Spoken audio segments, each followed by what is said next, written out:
Hello friends, कैसे हैं आप सभी। आशा करता हूँ आप सभी बहुत अच्छे होंगे। तो देखिए आपके सामने एक एलईडी ड्राइवर का सर्किट नज़र आ रहा है। तो आप इसमें देख सकते हैं कि आपको इसमें काफ़ी सारे कंपोनेंट नज़र आ रहे होंगे। तो एक्चुअली यदि आप जानते होंगे कि ये एक एलईडी सर्किट है और ये एलईडी में लगा होता है, तो यहाँ पर आप एलईडी देख पा रहे होंगे कि ये एक एलईडी सर्किट है। तो देखिए या इसे आप रिपेयर करने की कोशिश करते हैं तो आपको समझ में नहीं आता होगा कि ये, क्योंकि ये एक एसएमडी बेस्ड एलईडी सर्किट है, इसमें एसएमडी कंपोनेंट यूज किए जाते हैं। तो आज की वीडियो में इसी का सर्किट डायग्राम आपके सामने लेकर आया हूँ, जिससे कि आपको ये सर्किट डायग्राम यानी सर्किट आसानी से समझ में आ जाए कि किस प्रकार से इस सर्किट का अरेंजमेंट किया जाता है और ये कैसे काम करती है। इस पर हम एक अलग से वीडियो बना चुके हैं, जिसकी लिंक मैं आपको वीडियो को डिस्क्रिप्शन में अवेलेबल करा दूंगा, तो आप वो वीडियो देख सकते हैं डिस्क्रिप्शन में जाकर। तो चलिए आज की वीडियो को शुरू करते हैं। अभी तक आपने इस चैनल को सब्सक्राइब नहीं किया तो सब्सक्राइब जरूर से जरूर कर लीजिएगा। तो चलिए इसे स्टार्ट करते हैं। तो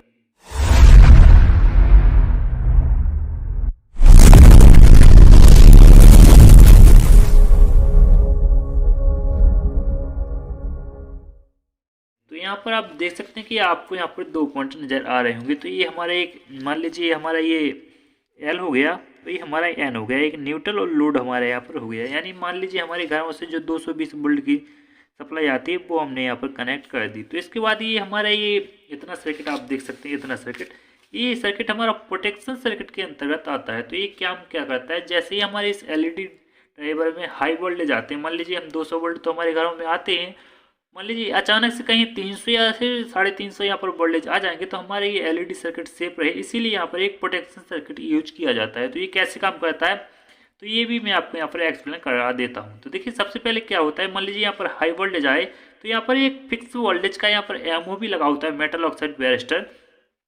तो ये क्या काम करता है ये बैरिस्टर कि जैसे ही यहाँ पर उस जितने वोल्टेज का ये लगा होता है उससे ज़्यादा वोल्टेज होते हैं तो ये आपस में शॉर्ट हो जाता है। मान लीजिए यहाँ पर हमने करीब 350 वोल्टेज का एमओवी लगा दिया, तो जैसे ही यहाँ पर 350 वोल्ट से ज़्यादा वोल्टेज होंगे तो ये एमओवी आपस में शॉर्ट हो जाएगा और ये हमारी एक फ्यूजिबल यहाँ पर रिजेक्टेशन लगी होती है। तो जैसे ही शॉर्ट होगा तो ये एन है, एन इस प्रकार से एमओवी में होकर यहाँ पर आ जाएगा, ये रिजेक्टेशन को हमारी जला देगा। तो ये आगे का हमारा जो सर्किट है वो सेफ रहेगा। तो एमओवी किस प्रकार से दिखता है, तो आप यहाँ पर देख सकते हैं एक ये एमओवी लगा हुआ है, आपको यहाँ पर क्लियर ही नज़र आ रहा होगा। तो देखिए यहाँ पर जो एमओवी यूज किया जाता है ये यहाँ पर 621 के D10 यहाँ पर यूज किया गया है। ये 68 ओम 2 वाट की रिजेक्टेशन है। यहाँ पर आप अदर वाट की रिजेक्टेशन या फिर अदर ओम की रिजेक्टेशन भी लगा सकते हैं। यहाँ पर ज़्यादा वाट की रिजेक्टेशन मत लगाइएगा, करीब 3 वाट से ज़्यादा की रिजेक्टेशन मत लगाइएगा, क्योंकि यहाँ पर ये एमओवी लगा होता है। तो यदि आप यहाँ पर ज़्यादा वाट की रिजेक्टेशन लगा देते हैं तो ये शॉर्ट होगा, तो हमारे यहाँ पर ये रिजेक्टेशन जलेगी नहीं, तो हमारे इस सर्किट को डैमेज कर सकती है। तो आप इस बात का यहाँ पर ध्यान रखें। इसके बाद हमारे यहाँ पर डीसी सर्किट होता है, यानी एक ब्रिज रेक्टिफायर लगा होता है जो कि हमारे एसी सप्लाई को डीसी सप्लाई में चेंज करता है। तो यहाँ पर एक 1 एम्पियर का ब्रिज रेक्टिफायर लगा होता है, जिसमें आपको 4 पॉइंट देखने को मिल जाते हैं, 2 एसी के पॉइंट और 2 प्लस माइनस आपको यहाँ पर देखने को मिल जाते हैं। तो देखिए जिस प्रकार से यहाँ पर ये वायर निकले इस प्रकार से एसी के पॉइंटों से कनेक्ट हो जाते हैं। इसके बाद यहाँ पर हमें माइनस देन प्लस देखने को मिल जाता है। तो देखिए यहाँ पर ये डीसी होती है वो प्योर डीसी नहीं होती, थोड़ी इसमें फ्रिक्वेंसी होती है यानी हर्निंग होती है। तो इसी हर्निंग को कैंसिल करने के लिए हम यहाँ पर एक पीएफ का यूज करते हैं, जो कि यहाँ पर 630 500 वोल्ट का पीएफ यहाँ पर यूज किया गया है। यहाँ पर 500 वोल्ट इसीलिए क्योंकि करीब 350 वोल्ट हमें यहाँ पर डीसी देखने को मिल जाएगा। तो इसके बाद यहाँ पर ये पीएफ यूज किए गए। फिर इसके बाद यहाँ पर एक इंडक्टर यूज किया गया, क्योंकि जो हमारी डीसी है उसे और प्योर करने के लिए हमने यहाँ पर एक इंडक्टर यूज किया है, जो कि यहाँ पर 5 मिली हेनरी का है। तो आप ये इंडक्टर वो यहाँ पर देख सकते हैं, ये इंडक्टर वो रहा। इसके बाद इस डीसी को प्योर करने के लिए यहाँ पर हमने एक और पीएफ यूज किया है, जो कि यहाँ पर 683 पीएफ, वो भी यहाँ पर 500 वोल्ट है।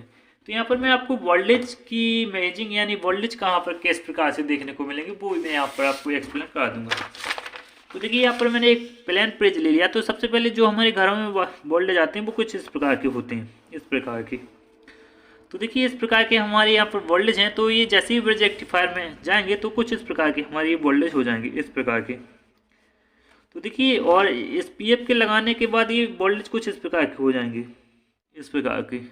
और इसे इंडक्टर लगाने के बाद ये प्योर हो जाएगा, इस प्रकार के, बिल्कुल इस प्रकार के, कहीं कहीं भी इसमें हर्निंग रहेगी। और इस पीएफ के लगाने के यानी इस इंडक्टर के बाद ये पीएफ लगाने के बाद आपको यहाँ पर प्रॉपर डीसी देखने को मिल जाएगा। इस प्रकार से ये डीसी वोल्टेज आपको देखने को मिल जाएगा।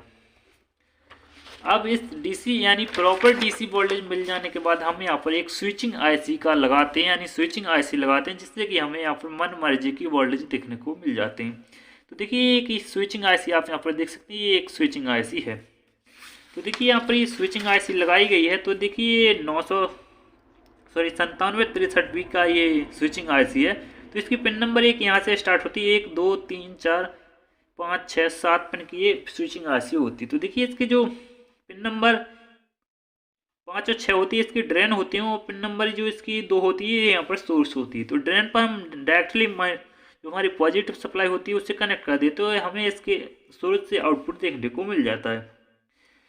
तो देखिए हमारी पिन नंबर की जो इस आईसी की फ़ोन नंबर पिन है, ये हमारी फीडबैक होती है। और देखिए यहाँ पर हमने इस माइनस पॉइंट जो हमारा बेज रेक्टिफायर से डायरेक्ट माइनस निकला है, डायरेक्टली हमारी एलईडी पट्टी के लिए हमें यहाँ पर माइनस देखने को मिल जाता है। तो देखिए यहाँ पर आप देख सकते हैं इस प्रकार की एलईडी पट्टी आपको नज़र आ रही होगी। तो देखिए जो हमारी एलईडी पट्टी है जो कि एलईडी बल्ब में लगी होती है, तो यहाँ पर जो माइनस देख रहे हैं वो इस पिन से कनेक्ट हो जाता है, जो प्लस है वो इस पॉइंट से कनेक्ट हो जाता है। देखिए यहाँ पर आप एक ट्रांसफार्मर टाइप का देख रहे हैं, ये ट्रांसफार्मर नहीं है, एक इंडक्टर है। तो ये इंडक्टर ये रहा, ये वाला इंडक्टर ये रहा। तो देखिए इन दोनों इंडक्टरों के सिरों पर एक एक रजिस्ट्रेशन लगाकर इस फीडबैक वाली पॉइंट से कनेक्ट कर दी जाती है। तो देखिए एक रजिस्ट्रेशन का कोड यहाँ पर 273 और दूसरी रजिस्ट्रेशन का कोड यहाँ पर 104 का है। तो ये एक्चुअली यहाँ पर फीडबैक का काम करता है, यानी जो भी हमें यहाँ पर फिक्स वोल्टेज देखने को मिलते हैं वो यानी रजिस्ट्रेशनों के कारण देखने को मिलते हैं। अदरवाइज यदि आप इन रजिस्ट्रेशनों की वैल्यू को कम ज़्यादा करते हैं तो यहाँ पर आपको जो आउटपुट में वोल्टेज देखने को मिलते हैं वो भी कम ज़्यादा होते हुए नजर आएंगे। तो इन रजिस्ट्रेशनों के कारण आपको यहाँ पर फिक्स वोल्टेज देखने को मिलते हैं। और देखिए इसके बाद इसकी पिन नंबर 2 और 3 पर एक कैपेसिटर लगाया जाता है जो कि इसकी स्विचिंग टाइम को डिसाइड करता है। और इसी प्रकार यहाँ पर एक पीएफ लगाया जाता है कि जो कि इसकी स्विचिंग टाइम को डिसाइड करता है। तो यहाँ पर 0.47 नैनोफेराड का यहाँ पर एक पीएफ लगा होता है। और इसके बाद ये आप देख सकते हैं इसकी पिन नंबर जो 7 होती है, इस पर ये डाइकोड के बाद ये माइनस सप्लाई कनेक्ट होती है। ये डाइकोड इस प्रकार से लगाया जाता है कि ये माइनस सप्लाई इस साइड आ सके, लेकिन इस साइड से जो पॉजिटिव सप्लाई है वो इस साइड ना जा सके, यानी हमारा यहाँ पर शॉर्ट सर्किट ना हो, इसीलिए यहाँ पर ये डाइकोड यूज किया जाता है। और इसके बाद यहाँ पर ये आप देख सकते हैं 2 रजिस्ट्रेशन को पैरेलल में, एक यहाँ पर रजिस्ट्रेशन यानी तीनों रजिस्ट्रेशन यहाँ पर पैरेलल में ही कनेक्ट हैं। अदरवाइज 2 रजिस्ट्रेशन की वैल्यू सेम हो, एक रजिस्ट्रेशन की वैल्यू को यहाँ पर चेंज किया गया है। तो इस प्रकार से ये हमारा एलईडी ड्राइवर का बेसिक सर्किट डायग्राम कंप्लीट होता है। आशा करता हूँ आपको वीडियो पसंद आए तो इस वीडियो को लाइक दें, चैनल को सब्सक्राइब जरूर से जरूर कर लीजिए। तो कैसी लगी वीडियो कमेंट में जरूर बताइएगा। नेक्स्ट वीडियो में हम इसी पर चर्चा करने वाले हैं कि आखिर किस प्रकार से इसका अरेंजमेंट किया जाता है, किस प्रकार से स्विचिंग करती है, किस प्रकार से हमें आउटपुट देखने को मिलता है, किस प्रकार से, यानी एलईडी ड्राइवर पर ही हमारी नेक्स्ट वीडियो होने वाली। केवल यहाँ पर मैंने सर्किट डायग्राम को एक्सप्लेन किया है और ये कैसे काम करता है इस पर हम वीडियो बना चुके हैं, और ये सर्किट डायग्राम पर ये वीडियो आ चुका है। नेक्स्ट वीडियो एलईडी ड्राइवर पर ही होने वाला है। नेक्स्ट वीडियो क्यों एलईडी ड्राइवर पर होने वाला है, क्यों आखिर ये 2 वीडियो में कवर नहीं हुआ, तो नेक्स्ट वीडियो में हम ये करने वाले हैं कि आखिर ये हमें यहाँ पर फिक्स वोल्टेज कैसे देता है। तो देखिए यदि आपने कभी ट्राई किया हुआ कि इस प्रकार की एक एलईडी पट्टी लगी होती है आपके इस एलईडी ड्राइवर के साथ ही कनेक्ट होती है इस प्रकार से, लेकिन यदि आप चाहें तो इस प्रकार की करीब 5-6 पट्टियाँ भी सीरीज में लगाकर इन्हें कनेक्ट कर देंगे तो ये ग्लो करेंगी, बराबर ग्लो करेंगी।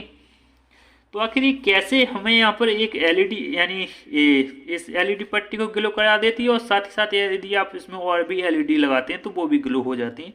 किस प्रकार से यहाँ पर ये वोल्टेज को मैनेज करता है, इसी टॉपिक पर हमारी एक वीडियो होने वाली है कि किस प्रकार से आउटपुट वोल्टेज को मैनेज करता है। तो बस आज की वीडियो में इतना ही। कैसी लगी वीडियो कमेंट में जरूर बताइए। जब तक के लिए जय हिंद, वंदे मातरम।